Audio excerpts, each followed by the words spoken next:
Today we're making homemade baked meatballs and a perfect thick flavorful marinara sauce from scratch. Each delicious on their own and together a match made in heaven. Enjoy them as an appetizer or over pasta for the perfect spaghetti and meatballs, or use them to make the best meatball subs of your life, or even top your homemade pizza. These are incredibly easy to make, and I guarantee they'll rival any restaurant meatballs and marinara you've ever had. Welcome to your new family favorite recipe. Welcome to Happily Home Cooking. So we'll kick things off by making our meatballs first. We're using fresh breadcrumbs in our meatballs. Any bread will work. We use sourdough most often, but you can use white bread or whatever you have. And this is a great way to use up bread that may be getting dried out or isn't even your favorite. We got this bread for the first time and found it to be quite dry. It was far from our favorite and we won't be buying it again, but it will work perfectly fine for making delicious meatballs. So we'll use 3 to 4 ounces of bread, which we'll run through a food processor, or we're using our NutriBullet to quickly turn it into breadcrumbs. Into a bowl with our breadcrumbs, we'll add a teaspoon of sea salt, a teaspoon dried minced onion, half a teaspoon of onion powder, and a 1/4 teaspoon each of dried basil and dried oregano, and a tablespoon of dried parsley. Next, we're going to add some Parmesan or Pecorino Romano cheese. We like to buy a big block and grate ours fresh, but use whatever kind you like. We'll add a 1/4 cup into our meatballs and save any extra for sprinkling on top for when we serve them. We'll also add some fresh garlic, 2 cloves, which we're just going to grate since we already have our grater out for our cheese, but you could also just mince it if you prefer, whatever's easiest.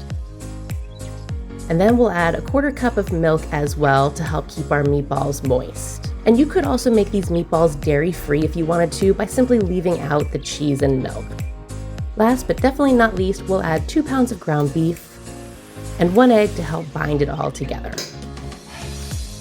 And now get those hands in there and we'll gently massage it all together until all those ingredients are well distributed.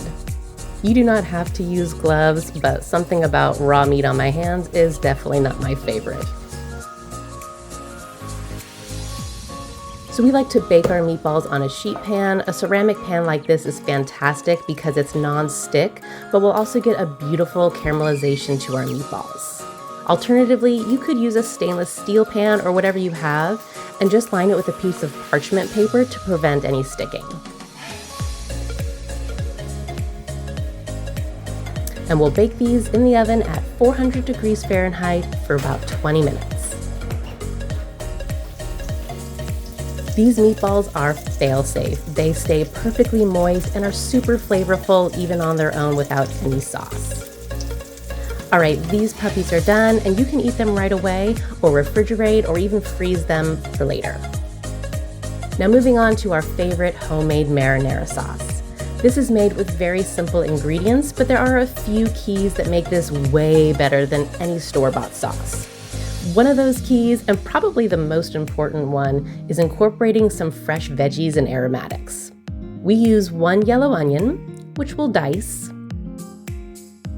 some fresh garlic, however much you like. We're using 4 cloves, which we'll peel and give a rough chop.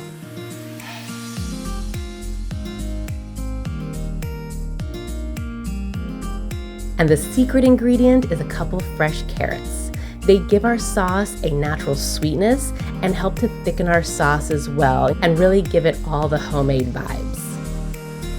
It may sound weird, but trust the process. You do not want to leave this out. Plus, it's a great way to get some extra veggies. Now we'll saute all these veggies we chopped. Grab a large pot. We're going to get this going over a medium-low heat, and we're going to use about a 1/4 cup of olive oil. It doesn't have to be exact, but about that much. Toss in our veggies, and we'll cook these until they're nice and soft. I also like to add some of our dried herbs when sauteing our veggies. This helps to release and disperse all their delicious flavor. So we'll add 2 teaspoons each of our dried basil and dried oregano,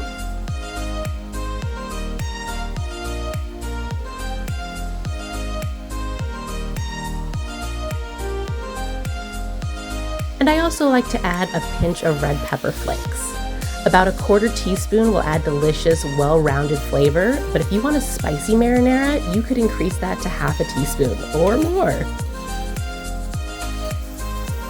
We'll stir this occasionally and let it all soften and develop some beautiful flavor. Once those onions and carrots are nice and soft, it's time to combine them with the rest of our marinara ingredients. We're going to puree them to get a nice smooth marinara, along with a 28-ounce can of Italian San Marzano tomatoes. These San Marzano tomatoes specifically are another key to making really great homemade marinara.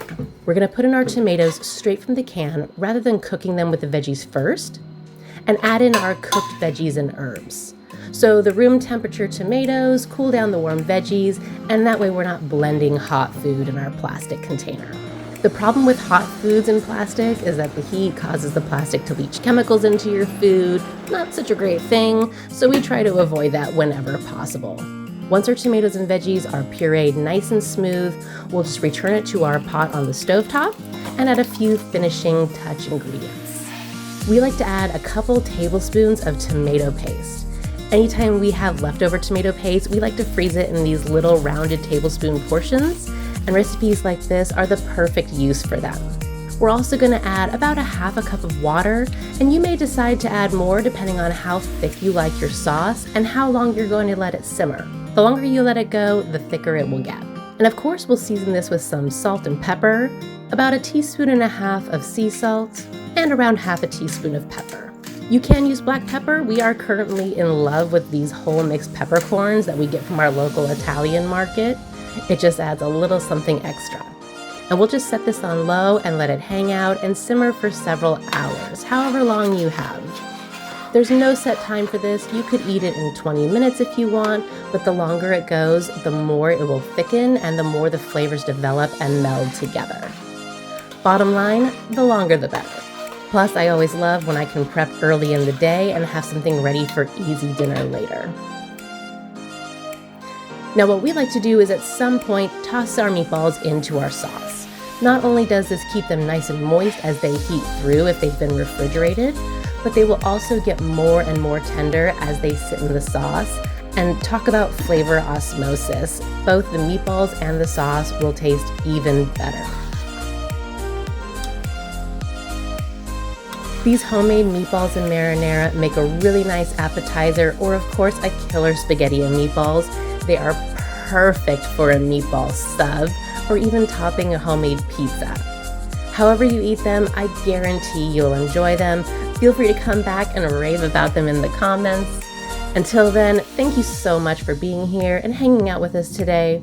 If you're leaving inspired and hungry, feel free to drop this recipe a like or a comment, share it with your friends and family, and subscribe to our channel for more of our family favorite recipes. Have a beautiful day and happy home cooking!